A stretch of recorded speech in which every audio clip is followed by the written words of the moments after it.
بسم اللہ الرحمن الرحیم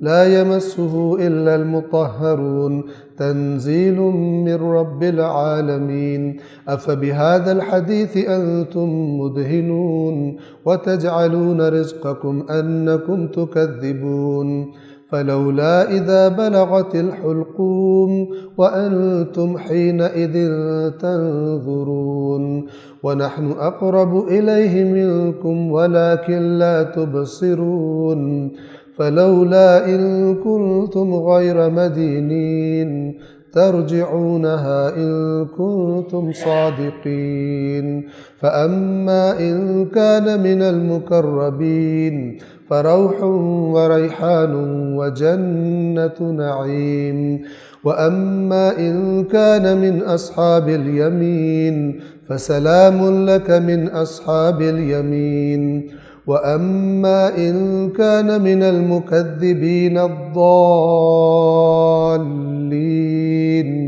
فنزل من حميم وتصلية جحيم إن هذا لهو حق اليقين فسبح باسم ربك العظيم۔ جسے صرف پاکیزہ لوگ ہی چھو سکتے ہیں، یہ عالمین کے رب کی طرف سے نازل شدہ ہے، یعنی اس کی عظمت اللہ بیان کر رہے ہیں۔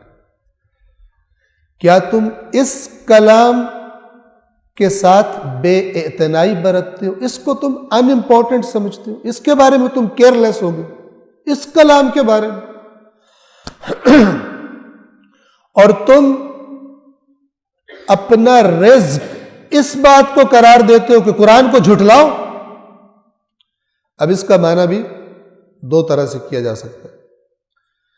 ایک یہ کہ تمہیں جو اللہ نے نعمتیں دی ہیں اس کے لیے تمہیں شکر گزار ہونا چاہیے تھا، اور اس میں ایک بڑی نعمت یہ خود قرآن ہے۔ اس قرآن کی شکر گزاری کیا تھی؟ تم اس کی تصدیق کرو، اور تم نے یہ بنا لیا کہ اس کو جھٹلا لیتے ہو۔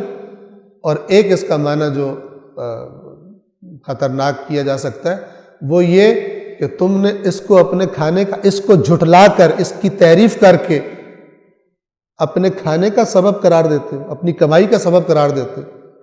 وَتَجْعَلُونَ رِزْقَكُمْ، اس سے تم اپنا رزق اس بات کو قرار دیتے ہو أَنَّكُمْ تُكَذِّبُونَ، اس بات کو کہ تم اس قرآن کو جھٹلاؤ۔ تو یہ معنی ہے اس کا۔ اور یہ قرآن کی تعریف کرنے کے بعد پھر اللہ کہہ رہے ہیں یہ ساری باتیں ہو گئی، اب تم کہتے ہو کہ ہم تم پر قدرت نہیں رکھتے، ہم تمہیں دوبارہ دسترس تم پہ نہیں پا سکتے۔ اچھا پھر ایک کام کر دو، تم جو اتنے سمجھدار، اتنے طاقتور ہو، یہ تو بتاؤ کہ پس جب روح حلق تک پہنچ جاتی ہے، یعنی کسی مرنے والے کی موت کا وقت قریب آ جاتا ہے، اور تم اس وقت دیکھ رہے ہوتے ہو کہ اس کی حالت کیا ہو رہی ہے، اور ہم تمہاری نسبت اس مرنے والے سے زیادہ قریب ہوتے ہیں، لیکن تم دیکھ نہیں سکتے، تم دیکھ نہیں سکتے۔ پس اگر تمہارے اوپر کوئی پکڑ نہیں ہونی، تمہارے اعمال کی وجہ سے تمہیں کوئی پکڑ نہیں ہونی، تو پھر تم اپنی اس بات میں اگر سچے ہو تو اس نکلتی ہوئی روح کو واپس کیوں نہیں پلٹا لیتے؟ جب وہ نکل رہی ہوتی ہے، تم جتنے مرضی ہو، کوئی بہت ہی زیادہ وسائل والا انسان ہو، اس کی اولاد کھڑی ہو، دنیا کے بہترین ڈاکٹرز کی ٹیم کو کال کر لیا جائے، پھر تو اس کو روک کے دکھاؤ، جس کے جانے کا ٹائم آ گیا، تم اس کو نہیں روک سکتے۔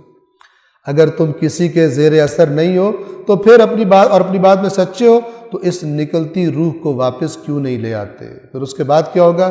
پس اس کے بعد پھر تین وہی گروپس جو پہلے بتائے تھے ان کا انجام بتا رہے ہیں اللہ تعالیٰ۔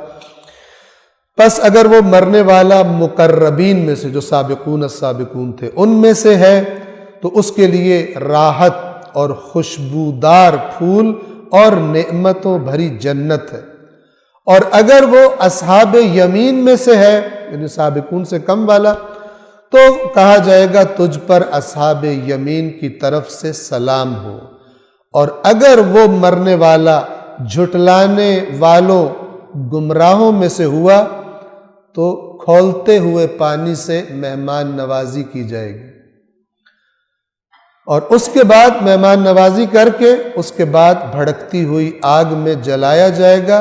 اور پھر اللہ فرماتا ہے ان ھذا لہو حق الیقین، یہ حق بھی اس بات کو کہتے ہیں جو یقینی ہوتی ہے، اور پھر اس کو یقین کے ساتھ اضافہ کیا ڈبل تاکید کے لیے کہ جو میں کہہ رہا ہوں یہ حق الیقین ہے، یہ بالکل حقیقت ہے۔ فسبح باسم ربک العظیم، پس اے رسول اپنے عظیم رب کے نام کی تسبیح کیجیے۔ صدق اللہ العلی العظیم۔